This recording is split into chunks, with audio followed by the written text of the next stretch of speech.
Good morning, everyone. My name is Hector Sosa. I would like to welcome you back to the State of Cybersecurity. Our guest for today is Dr. Dwayne Hodges. We would like to jump to the first question. Is our problem with a system or with a person, Dr. Hodges? Yeah, so that's a really good question, Hector. And first, thanks for having me on again. I think too often we look at cybersecurity from a perspective of trying to solve it with a silver bullet. We've been talking about that for quite some time now. There's no panacea to this question. I think there's a number of things that we constantly need to evolve in going into 2020. Things that we do today may not work tomorrow. It's not a good idea, I think, to hold on to books in cybersecurity in this field like you do other professions. If you remember years ago, we had a Britannica book of encyclopedias. You pull it off the shelf, you look up a term, and you say, how do we solve this problem? And so I think we need to constantly evolve in the way we think, today, and how do we solve a problem for tomorrow. I think that, we're putting too much burden on the user in the environment, specifically as we look at, the IoT. Not just the IoT, but the Internet of Things, the Internet of Everything, and the Internet of Anything. And these three terms are not interchangeable. They mean something different. The Internet of Things can be the Internet of Everything, and it can be the Internet of anything and everywhere. We're in a world where borders they're imaginary. They're as large as the globe. And I think that we've reached that high watermark on human cybersecurity and on basic hygiene. I think just a couple of years ago, it was probably okay to give a basic human awareness class for both a user, maybe for an admin or a daily user, maybe put up a poster and say, don't click, use antivirus. Basic human security practices, I think, are probably a thing of the past as we move into 2021. And so we've kind of reached that high watermark just on basic awareness, and there's probably has to be more advanced education at the user level. And that's just talking about users. So I think just as we reach that high watermark, we probably learn that, we're bunkering down firewalls and intrusion detection systems. And just as we taught ourselves that we had to do more than just watching traffic leave our organizations. It was not good enough. We have to do a lot more with security going into 2021, much more than just these basic security practices. I think systems need to be built with high levels of security during the development process. This includes post-deployment security processes. It just doesn't stop after we deploy a system. And this includes both the user, the developers, the manufacturers, and the engineers that are actually managing the systems. So security is an evolving process. Systems that are too advanced, I think, they create more opportunities for a plethora of opportunities for adversaries that are persistent with their skills. So in 2021, you're not going to need a nation state to cripple another nation. It's only going to take maybe a script kit with just a few set of skills and probably a free tool that he can download. It's going to be very cheap, very quick, and very easy to commit these attacks. And so I think it's going to put users at a very low level and small businesses at a very disadvantage in 2021. Yeah, I think the key of what you're saying, sorry to interrupt, the key of what you're saying, it was based on what you said that the Internet of Things, this is where the line gets blurred between the two, between the user and actual technology. And I think that this is why it's so important for us to have put emphasis on the security, both from the client side and the application side. And unfortunately, for us, training and awareness are the only things that are going to help the user side of things. So you are a man that sees a lot of different networks, and you're involved in a lot of different things. Do you see many organizations out there that's still with a lot of unresolved vulnerabilities and things of the sort? Oh, yeah, that's a good question. I think that you still see a lot of organizations out there. I think that any good cybersecurity report is going to show you that organizations are getting hacked at many levels, and it resulted in a patch. There was a system out there that got exploited, but there was a patch out there that could have resolved it. And so it came down to that this system, if it was patched, the system wouldn't have been attacked. The application wouldn't have been exploited because there was a patch out there already. In many cases, this wasn't the system actually where the data was stolen from. It wasn't the system that the attacker was after. It was just kind of the front door in. It wasn't the system in interest. It was, let me get in there and pivot to another system, move laterally in, and then, get the data that I'm interested in. And this has been going on for a long time, since APT1. But in 2021, I think we're going to see the problem is going to be not so much unresolved technical vulnerabilities, because really it's about, Microsoft releasing updates. How fast can we scan our systems to find those updates and remediate those vulnerabilities? But we still have to determine, when we remediate, what else do we break? Do we break other systems? Do we stop a business process? Do we cripple a business function? So is it a good idea, right? How do we bake this into our secure DevOps process without breaking something? But going down, we got to look closely at, will there be more bad people out there that want to pursue these opportunities and these technologies? What will this bring? So with the Internet of Things, as you spoke to a few seconds ago, we have refrigerators, we have coffee makers, we have any kind of app or piece of smart technology now that can connect to the internet, or any kind of way to make our life easier, now offers another ramp onto the internet, has another IP address. And so how now do we use this technology? Okay, how do we now update this? I mean, how many times are we actually updating our thermostat and our refrigerators, the sprinkler systems? People are now using their sprinkler systems to, turn on their water at 5 o'clock in the morning, have their coffee pot turned on as soon as they wake up. These systems are touching their networks. And so because they touch their networks, there's a way into their network. And so this is now another opportunity for bad people to commit nefarious actions into the network. And so I think the question is, in 2021 is, there's more bad people out there. There's more opportunities out there. That's the question that we're living in right now. So this is why you would say that smart devices are so vulnerable at this time. Yeah.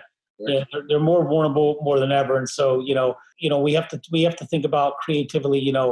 I don't think people are going to stop using smart devices. I think it's, it's the way of the world. Yeah, if we can find a way, what we gain in convenience, we lose in security. So right. if I can have my coffee pot be ready at 5 o'clock without me getting out of bed and walking to my kitchen in the freezing cold, if it could be ready for me, I'm going to do it. The question is, can I put that on another network? Can I separate that process, segment that network? And so can I use cryptography? With cryptography is complexity. With complexity is hard, so there's a lot of things, and it costs money too. I mean, functionality is easy. To plug it in and turn it on is plug and play. And these protocols are very easy to use. They don't require any thinking.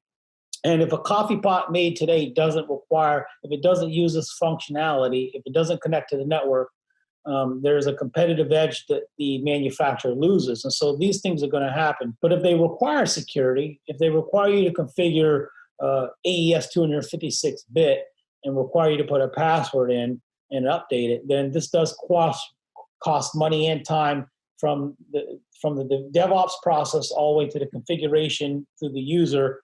And then again, how often are you going to update this? Probably never. When are you ever going to take a laptop and connect it to a thermostat or a coffee maker and update this? And how often are you going to scan that for a vulnerability? Probably never. And also from the business perspective, a customer is going to want something that's plug and play. That's just the way things are. If you as a manufacturer add the complexity of security is going to lower the appeal of that product. Yeah, so that's the reason. Yeah, and that's a good point, Hector. And I think, one of the things with security too is I think that return on investment is hard to sell to a user. It's hard to sell to a chief technology officer if you're a chief security officer and you're trying to speak to a CTO or a CIO or even a board for that matter. That hey, I need to invest in security on the landscape of technology. And in our landscape of technology, we do, in fact, have IoT devices that we need to protect. So how do you actually sell that, right? How do you sell that we need to secure our IoT landscape? Well, you're not actually securing the IoT devices. You're actually selling the fact that these IoT devices have created a way for adversaries to now get into our network and possibly create confidentiality, integrity, or availability breaches within our network, number one. Or number two, if in fact you are part of any of the critical infrastructure industries, okay, can they now use our network against other people? And what I mean by that is there may be probably just a due care responsibility that you have that your network is not turned into part of a distributed denial of service. And so just by having these IoT devices, your thermostat can do two things. Your thermostat, one, can be used into a botnet, so now be used as a cyberspace weapon on the battlefield to maybe take down a public website. It's now out there, right, against somebody else. And so should you not be required to protect that to be used as a botnet? Or number two, because it's an open IP address, if I come by and use a tool and scan to see, what IP address is open, I see that, Nmap shows me these devices are open. Oh, I see that that's a port that I can get into. That's an IP address I can get into. I use that and I hop onto that, and now I make my way and I laterally move in, okay, and I go in and I get the information I want. And maybe 3 or 4 years ago, protecting from confidentiality was the motive of security officer for most traditional network security, especially in the government side. They care a lot about confidentiality. But with the IoT devices, it's something different. They're going to be looking to protect against availability and integrity. And so these IoT devices, what they do is they really start to place an emphasis on wanting to care about the integrity and the availability of your network. Because if one of these IoT devices, let's just say it's the coffee pot, or let's just say it's the thermostat, if I can get into your network and I can compromise your thermostat, in essence, I'm gonna mess with the integrity of your heating and air conditioning unit. If I can raise your temperature up to 95 degrees, I mean, that's a pretty bad day in your house if I bring it up to 95 degrees. If I can bring the temperature down to 50 degrees, that's a pretty bad day. And so that's an integrity issue. Or if I could just cripple it in the middle of the summertime and your HVAC doesn't work at all, that's a pretty bad day. It is a good point that you just brought up, because that also brings to mind the question of how that can be used in a cyber in a cyber race or arms race. In fact, we have seen examples of that. But do you think that we are currently living in a time when that is a real threat, a race for arms? Yeah, so another good question, and let me just finish off on my last point by saying that years ago we said, well, if I wanted to bring down a data center, denial of service, what is the biggest way? Well, we would laugh and joke and say that the network administrator would accidentally unplug the data center. Well, or in 2018, send a LOIC bomb or something, maybe send a bunch of packet requests to the server, bring it down. But now I'm telling you, maybe I could just bring down the thermostat and overheat the data center, and that in itself is a denial of service. But yeah, are we living in an arms race? I think that we have always been in an arms race, and I think that the best way to look at this is a revolution of cyberspace.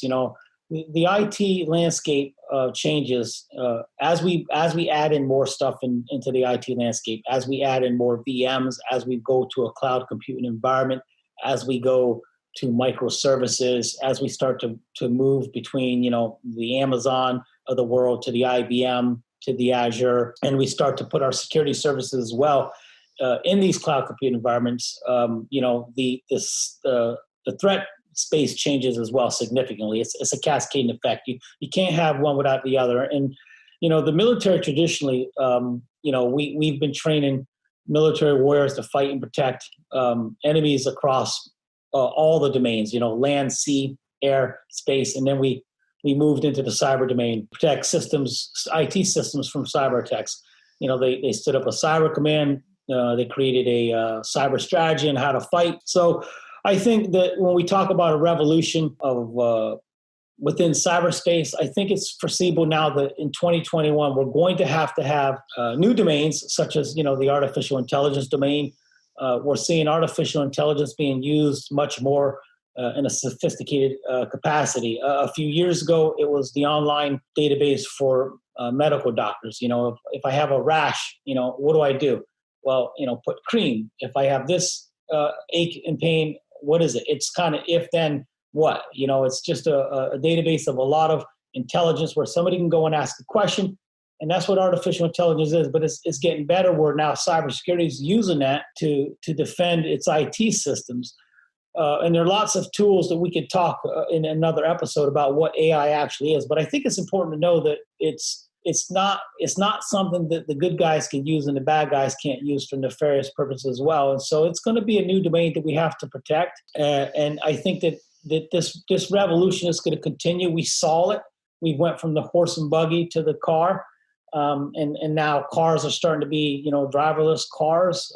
We've gone to airplanes. I mean, we went from bow and arrows to cannons and to rifles. And so the same thing is going to happen in cyberspace. We're going to see the tools get, better and better. And we can go from artificial intelligence to something more sophisticated, deeper within the data science field. So that's a real good question. Dr. Hodges, unfortunately, this is all the time we have for this week for our state of cybersecurity. I want to thank you for your time. We will see you next week. Great. Thanks for having me. Thank you.